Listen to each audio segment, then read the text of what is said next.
Hello and welcome back to the Bitcoin Mentor podcast. Today I'm joined by Codey Martin. Welcome, Codey. How are you? I'm good, thanks. How you doing? Good. So today's going to be a journey for the people that come with us and listen to the conversation, and we're going to kind of cycle through one of my favorite things, which is figuring out all the different moments in your life that blended together to make you realize that Bitcoin was something very, very important and something that you wanted to spend a lot of your time working on. And at the end, we'll hopefully get around to talking about why Bitcoin Mentor is part of that. There's a lot of stuff that I like to cover before we get there. So, Codey, Bitcoin's something that's not obvious. It's quite hard, in fact. It's difficult to see, but once you see it, it's very difficult to unsee.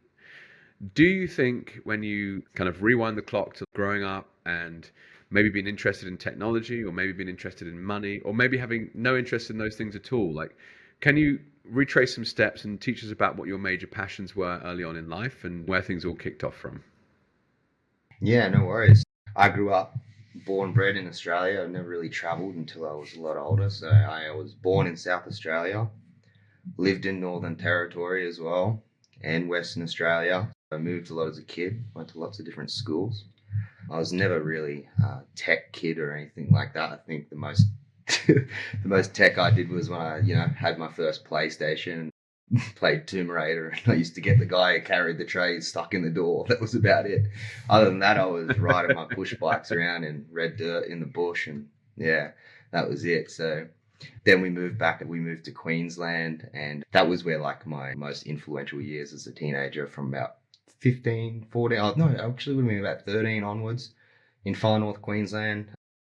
I don't think there's anything from my childhood that would have pushed me in the direction of Bitcoin. I think it was more my mother, but we'll get to that anyway. Yeah, yeah, Sure. that was it. I was pretty much just a country kid running around in the dirt, and We'll touch on it later on, but recently you've been posting some pretty cool videos that are kind of explainer tutorials for how you use certain parts of Bitcoin. And those are quite technical. So it's just mad what we do in our lives. I'm now living in Australia with an Australian wife, having grown up in the UK. I would never, ever, ever have guessed that I would be living in yeah, Australia now. We kind of make it up as we go along in a sense, don't we? Okay, cool. So you mentioned like you dotted around a bunch of schools and then you didn't travel outside Australia till like later down the line. So roughly how old was that when you started traveling a bit more? that was when I joined the Navy. So yeah, I joined the Navy, and I traveled quite a lot with the Navy. And I got sick of small towns. And I was like, how the fuck do I get out of a small town and go do stuff? I don't have money. And I don't want to go to a trade because my stepfather's a tradie and my grandfather's a tradie. And, I didn't want to do mechanics and all this. I was like, I just need to get out of here. So left home, and I was doing tuna fishing on the boats out of Cairns, which is a rough job for like a 16, 17-year-old. All the skippers and that were just druggos. But I ended up loving the ocean, so I was like, I'm going to join the Navy. The propaganda gets you too as a young fella. Yeah. So I was like, yeah, Wow. I'll join the Navy, and joined, and yeah, then went all over the world. Places that most people don't go to. Like, I'd love to go to Europe and all that, but I get very curious about people's inspiration and also their thought process. So small town, I'm done. Like, got to get out of here. Or, this trade future. This is like, I just don't want to go in that direction. Why do you think you thought like that? And what inspiration were you getting that took you in a different direction? I don't know. I think I just wanted to prove to myself and prove to, well, probably my father as well. I wanted to prove I could do something better, and be something better. And the military kind of gave me the shiny trophy that I could run towards, and I could prove everyone I could do something great. So yeah, and I regressed after that, after leaving, and I went and did a trade because I realized that's probably the most noble thing I could have done to start with. And those people give more to society than most people do. So yeah, that was pretty much my reason for wanting to do it. I just wanted to do something different. I didn't want to be stuck in a small town and, be stuck there for the rest of my life like I see a lot of people do. I know what you mean. It's like, it's that sense of wanting to do something different can be very, very strong sometimes. You don't know where it's going to take you. You have no idea how it's going to play out, but you just have to go. And so life in the Navy, what was that actually like? Where did you go? What did you learn? Did you have a specific role that you got coached in? Our last episode with Ryan, so shout out to Ryan who came on the show, and he was part of the Air Force National Guard in the States, and so came out with a ton of skills from that experience. And what was it like in the Australian Navy? Was there any kind of similarities to what Ryan spoke through, or what were some of the key lessons for you? Yeah, so I listened to Ryan's one yesterday. That was really cool. I wish I did something like that. That was awesome. So I did not It learn was cool, those sort wasn't of it? skills, man. Yeah, that was really impressive. So when I joined, though, the Navy had done something different where they give you skills in Australia, but then when you leave, they're not valid in civilian life. So they kind of keep you like indentured in there. So you can't leave once you get to that age where you're like, fuck, I've got to get out. You're kind of stuck if you've got a house and kids. But anyway, I just joined as a bosun's mate. So monkey do sort of thing. So a lot of cleaning. I was in charge of the armory, so all the weaponry and stuff like that. Also a helmsman too. So we used to drive the ships. We did boarding parties and stuff like that. So when we did our deployments, we were like doing night boardings on ships and doing drug hauls and stuff that were coming down from up Iran down to Africa. They used to call it the smack track. So we used to get heaps of drugs up and down there, and also weapons getting shipped over for the war. And so you guys were like you were in a kind of attacking type vessels that would then intercept drug runners in some way. Oh yeah, we were on FFGs that were they're like frigates, so they're kind of like they're big ships. I wouldn't call them attack vessels, but they're an offensive vessel. But we weren't in there in an aggressive manner or whatever. We're just there kind of patrolling, and if there was ships that we saw that were kind of suspicious, we would board them, and that would take days sometimes because things would be hidden really, really, really well. You'd have to map out the whole ship and cut walls apart, and then maybe you won't find anything, but sometimes you do. Like, was it fairly obvious? Like, obviously, you're not going to stop a ship that's got passengers on it that doesn't look like it's going to be kind of smuggling drugs, whereas it's like those fellas look like they're probably not doing the right thing. No, it wasn't obvious at all. So we would board ships that were just fishing vessels, and there was nothing nefarious about it at all. And we were just annoying, honest fishermen, really. And he'd just be like, piss off and leave me alone. I'm trying to make money for my family.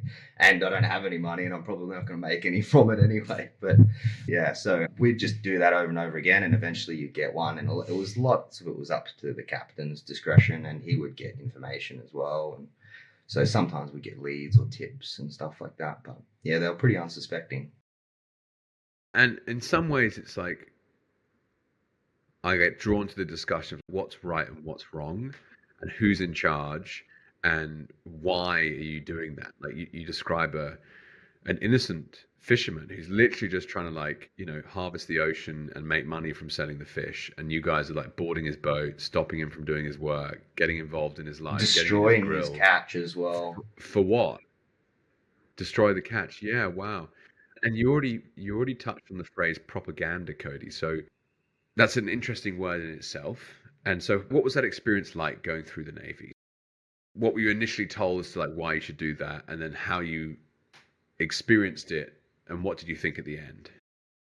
Yeah, so when I initially joined, I thought I was there to protect and serve, for your people of your country, not the government, not their monetary incentives. But as I got older, not smarter, I'm still dumb, but started to realize that things weren't as they seemed. And there was one particular thing that we did that we were meant to do one thing, we did another, and we told the public another thing. And I won't go into the details about that, but that was when my head clicked, and I was like, oh, yeah, this is all a lie, and this is all because of money. And that was, I didn't start to educate myself on money from that point, but I realized that old saying that everyone's heard is follow the money and you'll know why everything happens. And I realized literally everything we're doing there was for money. And none of it was about helping us or helping anyone else. And there was I think there was 218 people on my ship, and there would have been about 20, 28, give or take, people in my role specifically. And out of the whole 218 people on that ship, I think maybe 3 or 4 of us were the ones that we actually were like, okay, this is not moral, what we've done. But I just was not very impressed with my colleagues, how they were all just so willing to go, oh, it's for a bigger reason. We don't need to know, a sort of thing. It's like, yeah, well, because if they accept that, they've got to accept that everything they've done is a lie. And I mean, we see that now with a lot of things in the world. So that was my initial kick in the ass to go, I need to start looking to do something else in my life from here. Wow. The inquisitive part of me wants to like dig into what that environment or that scenario was, but you've clearly said that you prefer not to touch on it, so that's okay. I'm not going to go there. But what we can do, I think, is pick apart that experience you just spoke through in terms of, was it that specific moment when you go, oh, this doesn't make sense? Or was it like a series of things that kind of built up to eventually be like, this is not right for me? And how does it feel when you have colleagues and friends that are happy to just go along with it? Yeah, it was quite disheartening when I had people that I respected in my direct peer group that were actually attacking me for the opinion I had on the whole set of circumstances. But I also think it was a lead up to it as well. I was always against authority, so I was always in trouble when I was in the military. I always questioned my hierarchies. But I thought we were all there for one purpose, sort of thing, you know? As my distrust grew in authority over time, and I think that was just the bubble to burst it. That was my final straw. I was like, yeah, okay, you're all dickheads, and this is wrong, and I don't want to be a part of it anymore. So how long were you involved for? How long I was in 6 years. 6 years, wow. So not Which long, is a long but time. not a short time. Well, I mean, some people probably do double that and then retire or whatever, but it's not an insignificant amount of time. Absolutely not. Especially as let's say you're an adult as a 20-year-old or 18. Let's try and draw the dots a little further. So you spent this time in the Navy, you suddenly realize, as you quite rightly point out, they're a bunch of dickheads, and you're like, right, I'm done here. So you then came back to Australia and took on a role as a trade? I had to put in my discharge and usually had to give 12 months, and they could try and coerce you into staying. And I thought, no, I'm not going to abide by that rule. So I wrote a big minute into why I was going to leave, and I found myself an employer to start a trade as a plumber as soon as I left. And I pretty much handed in my resignation and said, I'm gone within the next few months, and if you don't let me go, I'm walking. I'm not doing it anymore. So I had to sit down with my captain and had to have another hierarchy in there as a witness, and pretty much said to me, you'll never do anything out of the military. You're not good enough. You're not smart enough. You don't have the skills. And for the first time in my military career, I said, well, guess what? I'm not asking, so fuck you. And then I left. So that was a pretty bitter ending to a career, but, did it and left and started a trade. Yeah. Okay, cool. And so you just basically had to start all over again. So moved location. Did you go back home to where you grew up, or you went somewhere different and you started from scratch? Yeah, so I got myself posted up to Cairns where I was living, and then when I got out, so I was still in the town close to my family. Yeah, starting from scratch is a really hard thing that a lot of people struggle with because you don't have qualifications. So essentially, it's like leaving school as a kid. You got to find your identity again, because when you joined at 17 or 18, you were issued with an identity. You were issued with a personality almost as well, and so you got to rebuild all of these things at the same time as going straight into the workforce as an adult who's meant to already be competent at doing things, and you're not. You have to learn to operate in this new world. So that was a big struggle for me. And then I relocated back to a city so I could get a better job as a plumber. And I'm not really a city kid too, so that was another stress on me being in the city. Traffic and all that sort of stuff. But I was a hard worker, so I slogged it out and I worked and I got through it all. And yeah, but finding your feet after leaving is not an easy thing. Yeah, I bet. And it's obviously it's not. I've never been in the Navy. It's not something I've been through. But I would imagine when people decide to leave, it's quite common that they get out the other side. They're like, "What the hell do I do now?" And I imagine zero support, right? You know, it's just you're on your own now, mate. And so interesting that the guy who interviewed you at the end there basically said you're fucked if you leave. So how? I mean, the incentive is just not. Why would you want to work for someone like that? Basically, it's just pure Yeah. fear And and offered to threat. promote me as well to stay. Yeah. Of course they did. Yeah. Wow. Yeah. Okay, cool. Funny, funny. Well done, Cody. And so at some point, obviously, Bitcoin comes into this conversation. So is it connected to the experience you had in the Navy, or did you not really research Bitcoin until after that? So 2018 was when I left, and yeah, 2018, but 2017 is when when Bitcoin went crazy, you know, and all the shitcoinery was happening.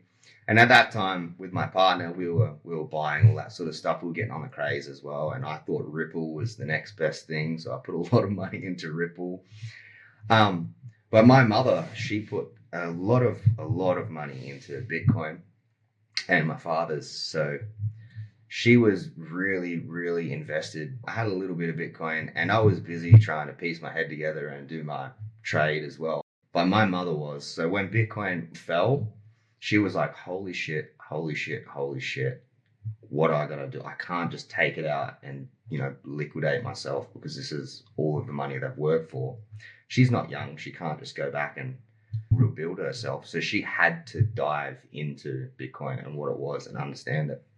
She was calling me quite often trying to explain things to me, and I was kind of getting it.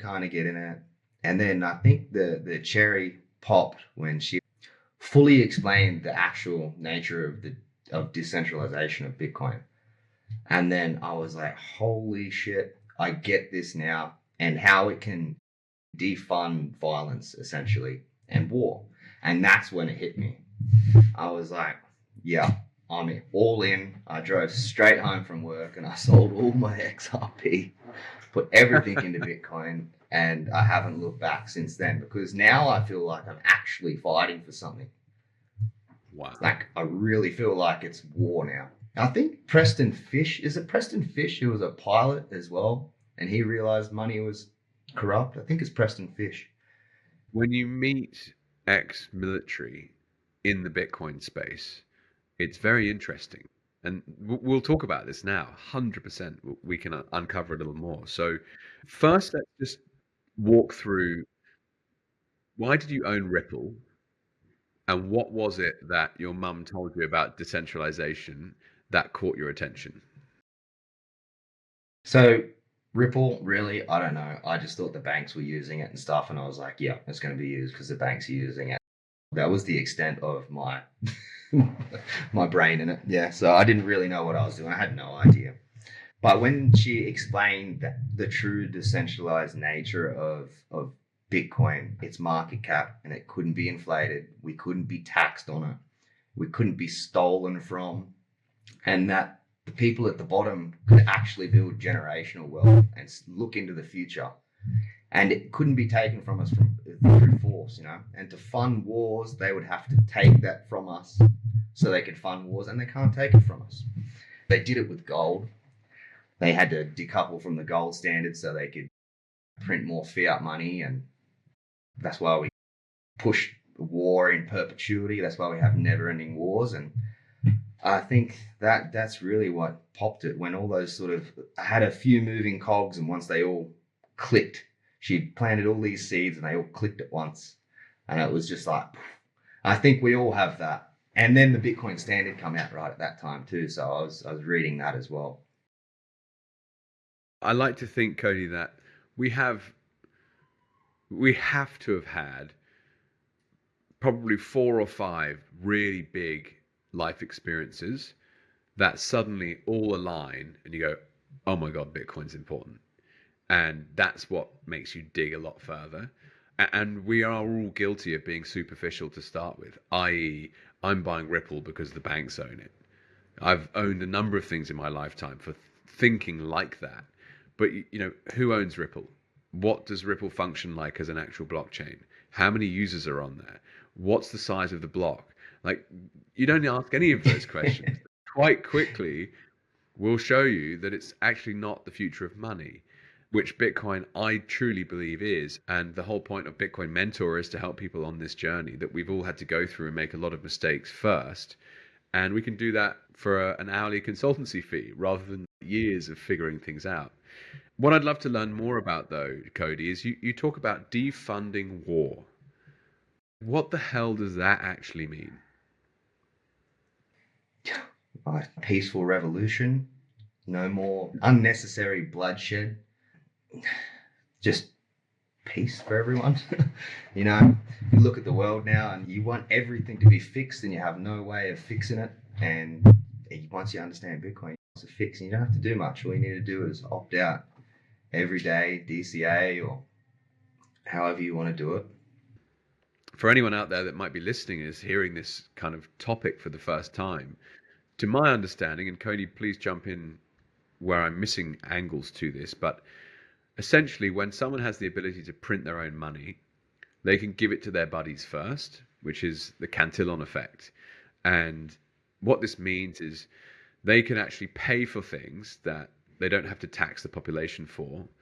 And that includes warfare in places that helps them make more money.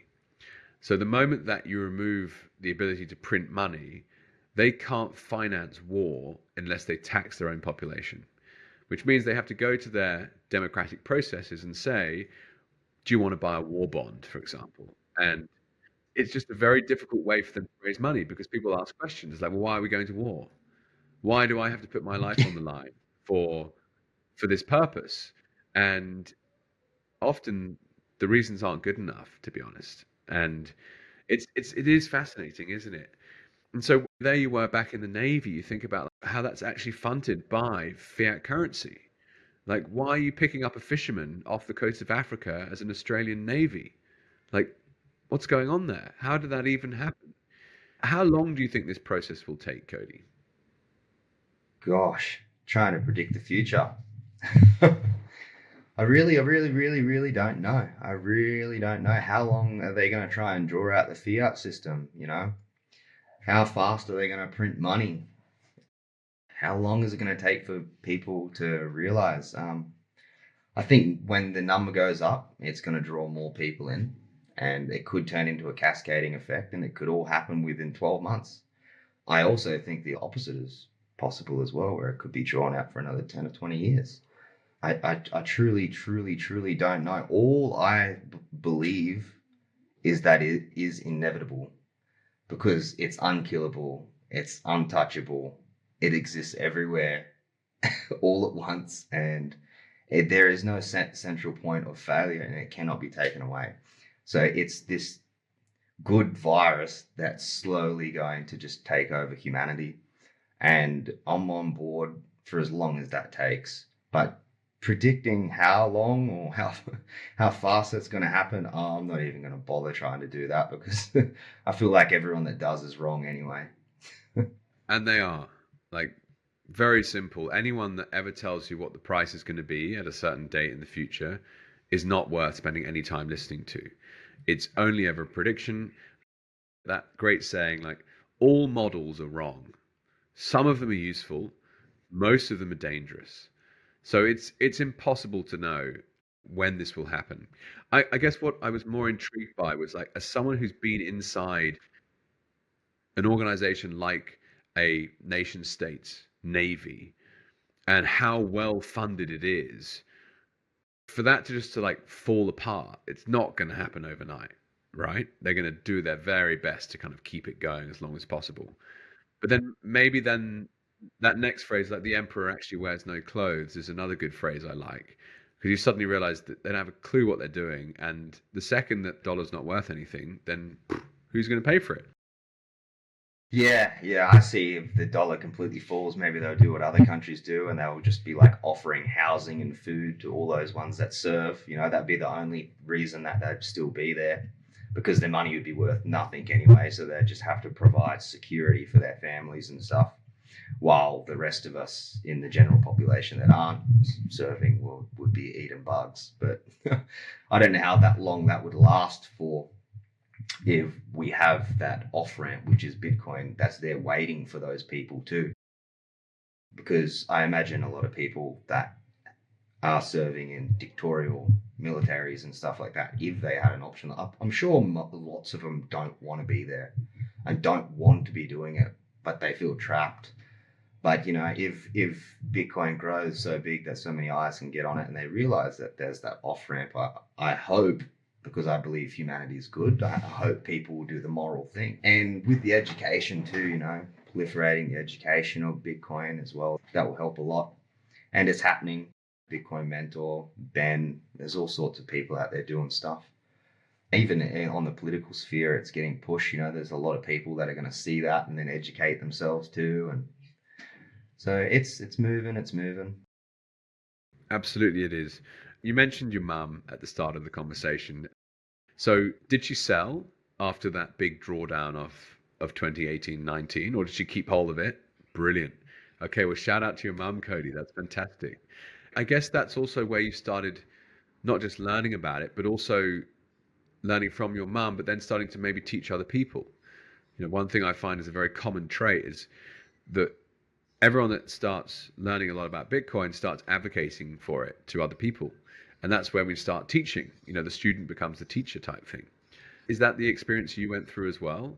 And what are some of the things that you found most exciting teaching people? I just kind of like to get the fundamentals across of how you don't actually physically hold your Bitcoins and you hold keys. I think that was the big, if Bitcoin was an island sort of thing, that understanding, once you understand you can hold your keys, that's the bridge. And once you're over there, you're on the island of Bitcoin, and you can now start navigating all the nuances of it, because it's a custodial asset. Once you understand you can truly hold it in your head like words, it's a language almost. I think that's my big thing that I like to try and get across to people, that most people just don't understand. Other than that, I haven't done heaps and heaps of teaching, but trying to do a lot more of these videos and that, and it's usually just been friends and family at the moment. So if I've orange pilled my partner that I'm with now, I orange pilled my previous partner that I'm not with, but she still buys it. I've orange pilled one other friend too as well, and he was a service member as well, and I've got him on cold card queues and all that sort of stuff now. So it's pretty cool when that bubble bursts of I actually hold this in my brain and I could go across borders and I'm untouchable sort of thing. So my sort of philosophy around it is getting them to understand that it makes them completely self-sovereign, and to be able to, because I feel like once you understand that and you can do that safely, then you can navigate the Bitcoin environment in a safe manner. And the self-sovereign aspect to it, many people wouldn't know what that term even means. But as you get further down the Bitcoin rabbit hole, it becomes clearer and clearer, which is essentially just financial independence. If you've still got Bitcoin sitting on an exchange, well, that's probably the very entry level process. If you've moved it into your own self-custody, but it's in a single sig, then you have a single point of failure, potential problems. Multi-sig, which, it gets more complex, but there's different tools, and each person, whatever stage they're at, is more applicable to certain things. And with time you grow, with time the marketplace is maturing, so the tools are getting better. And in theory, it's easier to coach people to a more advanced stage much faster now than it was even 5 years ago.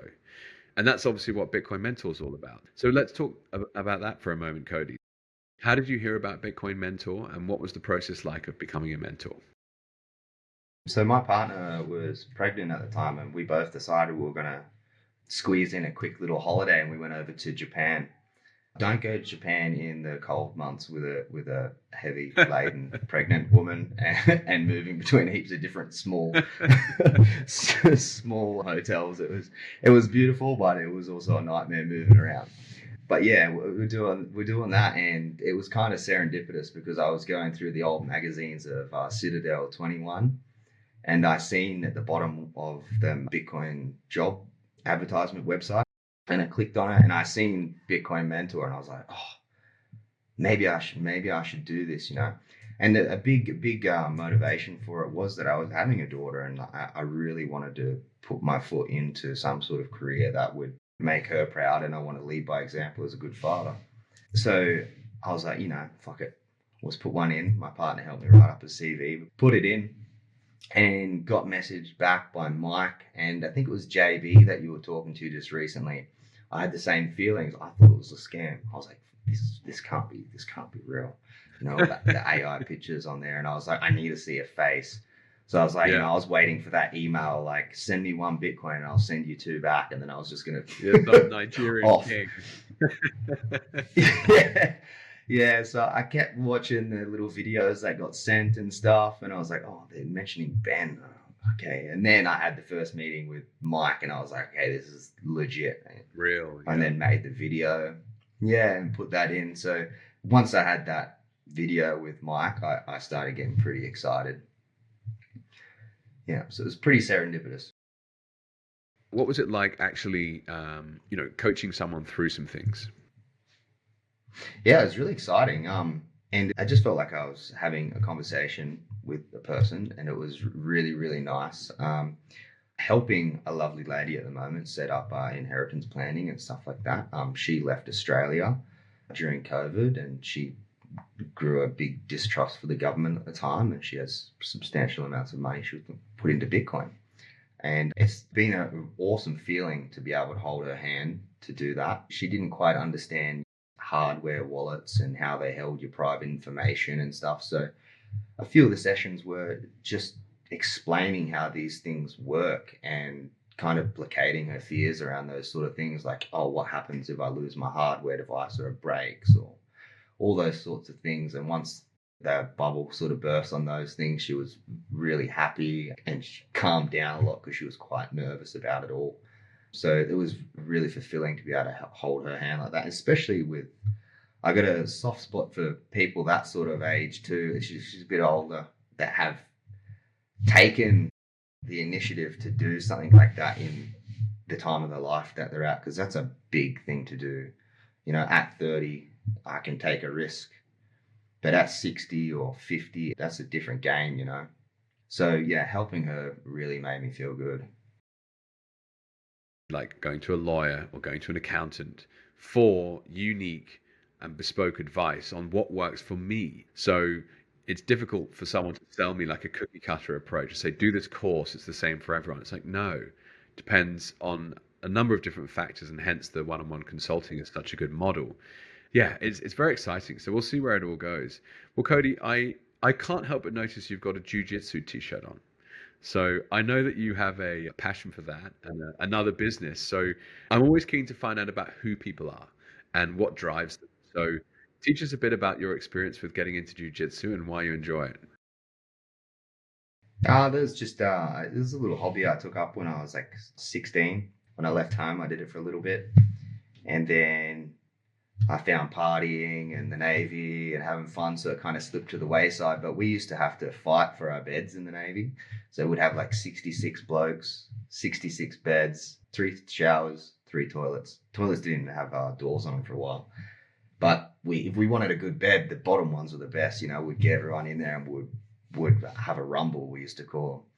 And I got every bed I ever wanted because I never lost. And I was like, I have to get better. I have to go back to jiu-jitsu when I leave. So I always had a good bed, So unless there was just a dude I respected, I'd give him my bed just because he deserved it. But yeah, if it was someone sort of my age and that, yeah, let's go for it. It's mine. But then left. And as I left, when I had those struggles leaving, it was kind of my guidelines, on the road where you hear that noise, they wake you up if you're going to crash. Jiu-jitsu was that for me. So whether I was tired from a long day's work, I would still get my ass in there, and I just got the shit kicked out of me for years and years, and eventually I started to learn it, and it's been a indisposable tool for my mental well-being. And when I moved back home, it wasn't easily accessible, and our town's kind of big enough for it. So I was traveling a lot and just thought, stuff it, so I'm going to start a gym, and Bitcoin gave me the means to be able to do that. So I wasn't going to spend it on anything else. I spent it on something that could help the community. And yeah, watching the kids flourish and get more friends now as well, because lads come in and train. And yeah, so it's great fun. And and now I get to do it and make a little bit of coin from it. So it's even better. So did you use some gains from your Bitcoin to set the gym up? Yeah, yes. Yeah, okay, cool. I didn't totally follow that. Cool. Well, that's amazing. It's how do I say this? Bitcoin is a long-term, low-risk savings technology, and a lot of people don't understand what that even means. I'm not going to kind of pick it all to pieces now, but in the knowledge that your purchasing power is going up over time, there will be options to or moments where you could liquidate some of your Bitcoin and spend it on stuff. And ultimately, that's what money's for. It's for buying things, whether it's people or products or whatever other assets. And so one thing that always excites me is thinking about, well, all of this money that's gone into Bitcoin, that figured out Bitcoin was a good idea, at some point, people who control those wallets are going to go, well, actually, I feel like spending this money on something different. And what they go and create with that capital, I mean, who knows, right? And in your case, one example is a Jiu Jitsu gym. It might be any number of different things. Top of my shopping list will be a family home somewhere at some point. But we just haven't quite figured out exactly where we want to live. And therefore, actually, I'd prefer just to own Bitcoin for the time being. To keep on Jiu-Jitsu, though, I recently read a book by Hickson Gracie called Breathe. I don't know if you ever read that, but I was inspired to research more about Jiu-Jitsu and hearing about the history of his family and how they grew the Jiu-Jitsu art in Brazil. And then, this is the 90s, so it's pre-MMA. Fascinating story, in particular as well, his spiritual approach. What would be some of the main benefits? Because I'm like, I think I should have a crack at that. Like, to a complete beginner, why would you advise them to have a go? You can be spiritual about it if you want to. You can definitely do that. You don't have to be. Personally, I don't attach it to spirituality much, but some people do, like Hickson. But it's the same thing as meditating. You try and get to that point of not thinking and just in that, he says, 0 point where you're just in the moment. And that's what happens when I'm doing jiu-jitsu. I just start to lose everything. The problems of the world aren't there anymore. You're solving complex, hard problems, and you're doing that in real time, in the now. And you get to a point where all these patterns start to make sense, and you can kind of do them without thinking. And then you're thinking 3 or 4 steps ahead. To start with, you're just going fuck. That's like the first 2 years is that I can't breathe. Oh, like if you've ever been held down by a wave or something, when you surf, it's sort of the same thing. You have to just learn to relax, let go, stop wasting energy, and then eventually the problems start to show themselves, and then the answers come. And I think it's very helpful. I see it in the kids, especially. It's really big in the kids. And kids nowadays, man, there's kids with all the computers and tablets, and man, it's a lot of medication as well they're on. You see them come in and they have no resilience whatsoever.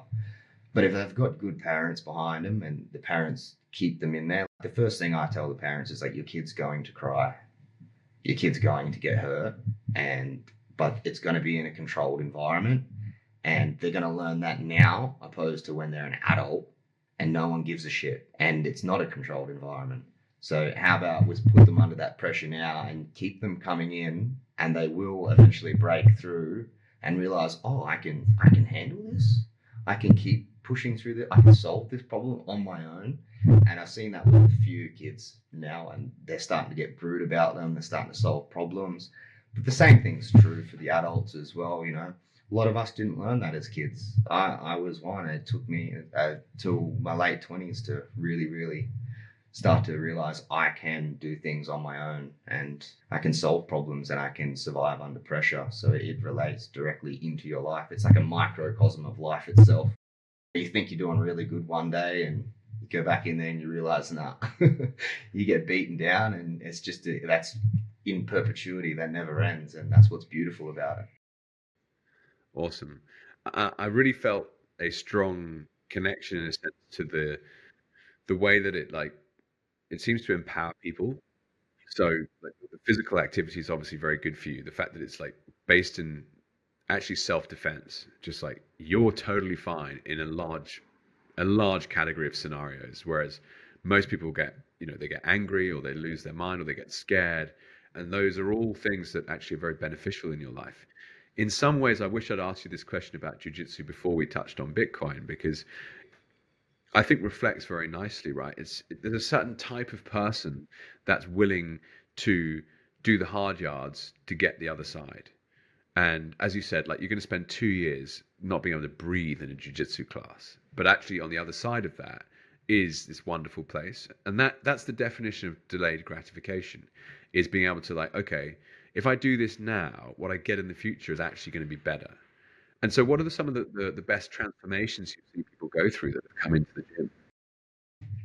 It's just confidence. People walk with more confidence. Their whole life gets better overall. People will stop partying as much as well, eating healthier, all sorts of things. I mean, it's different for every person. Personally, one of the biggest things I got was I had confidence to talk in a social situation more and say my opinion when I didn't agree with someone.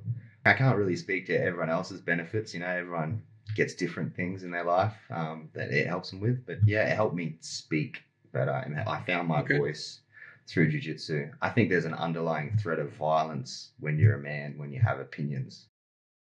There's always that. It's like a primal thing. I think when you know that you can defend yourself, you can also say what you feel a little easier.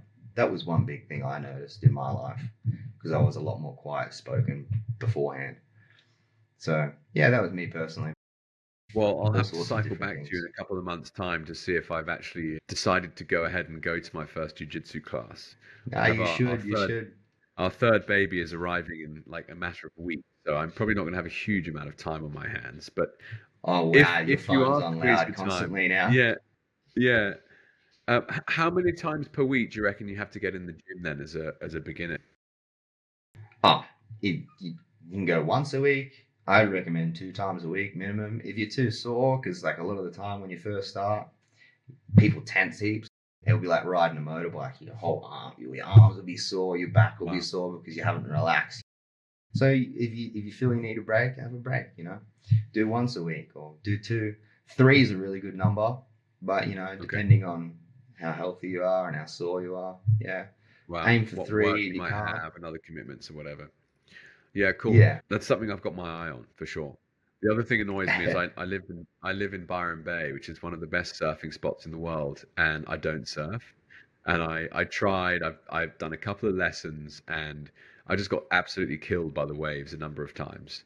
And so you're having to commit to get mullered for like a long time, which maybe I will do. It's good fun though. We'll see. My final question is, if someone wants to reach out and get in touch with you, how would you do that? You can find me on Twitter at TrumbyRay, or also by email at codey@BitcoinMentor.io. And on my X account, not Twitter, my YouTube's on there too, so you can watch some of my silly videos that I'm putting up. Trying to put up one every Monday, but yeah, thanks for having me on, man. We'll put all those links and stuff in the show notes as well. So thanks so much for your time today, Codey. Appreciate it. Hey, awesome, Jay. Talk to you soon, man.